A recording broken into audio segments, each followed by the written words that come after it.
কে খেয়েছিল বিষ, কে করেছিল খালি। নদীটার নাম বিষখালী।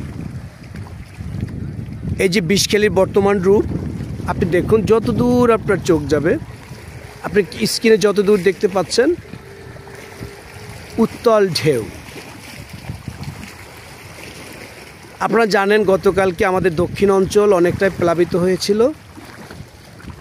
সেই হিসেবে নদীর আশপাশ যারা রয়েছেন সাবধান থাকবেন।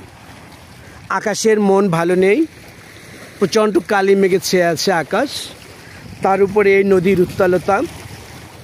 ঝড় যদি এসে যায়, নিরাপদ আশ্রয়, নিরাপদ সাইক্লোনে অথবা যাদের ঘর ভালো রয়েছে পাকা, অবশ্যই সেই ঘরের দিকে ছুটে যাবেন। কখনোই কার্পণ্য করবেন না। আগে আমাদের নিরাপত্তার প্রয়োজন, আগে আমরা নিরাপত্তা চাই, তারপর অন্য কিছু। অতএব আপনি নিরাপদে থাকুন, আপনার সন্তানরা নিরাপদে থাকুক, আপনার প্রাণী পশু যা আছে সব নিরাপদে থাকুক, এরা আমরা চাই।